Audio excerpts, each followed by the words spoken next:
मो सरकार हेउछि लोकंक सरकार। लोकमाने हेउछन्ति गणतंत्रर आत्मा। जेहेतु लोकमानंक पैसारे सरकारी कर्मचारी वेतन नेउछन्ति, तेणु समस्त सरकारी अनुष्ठान गुड़िकर प्रकृत मालिक हेउछन्ति नागरिक।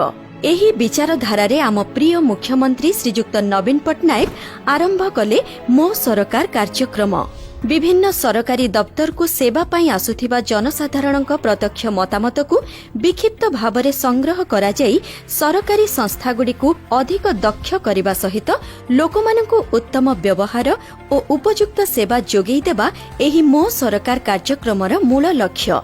एबे जदि कोनोसी व्यक्ति किछि भी सरकारी अनुष्ठान को सेवा पाई जानती तेबे तांकर मोबाइल नंबरटिकु प्रथमे मो सरकार पोर्टाल रे पंजीकृत कराजिबो एवं 24 घंटा मध्यरे एक एसएमएस जरिया सूचित कराजिबो। जदि एसएमएस न आसे ताहले टोल फ्री नंबर 14545 को मिस कॉल करी पंजीकृत कराई परिबे। तेबे पंजीकृत होइथिबा समस्त नंबर मध्यरु विक्षिप्त भावरे चयन करा जाइथिबा नंबर को जोगाजोग कराजिबो। मतामत पाई विभागीय मुख्य और वरिष्ठ अधिकारी वृंद एमिति कि मुख्यमंत्री मध्य फोन माध्यमरे सेवा पाई जाइथिबा व्यक्तिंक ठारू मतामत नेई पारंती।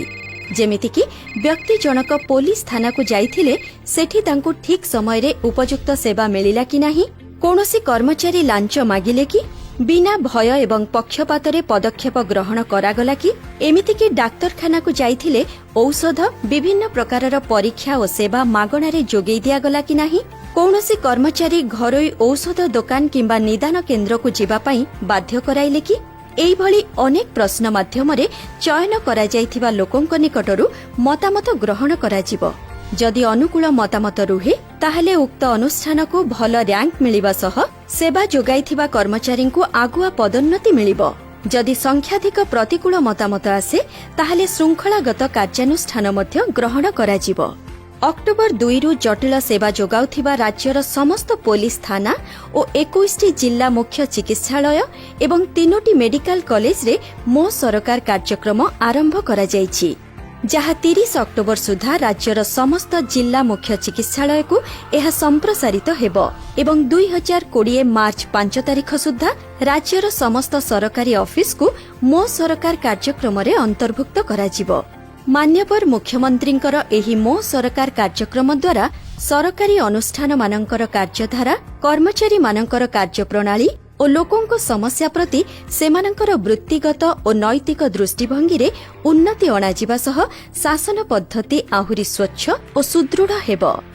नमस्कार, मु नवीन पट्टनायक कोची मां आपण मालकानगिरी हॉस्पिटल जाइथिले कि ट्रीटमेंट केमती मां आपण पांचनागर पुलिस स्टेशन जाइथे कि टंका मागिले कि बहुत धन्यवाद। नवीन पद्धति रे शासन आहुरी स्वच्छ, मो सरकार रे लोके हेले सशक्त।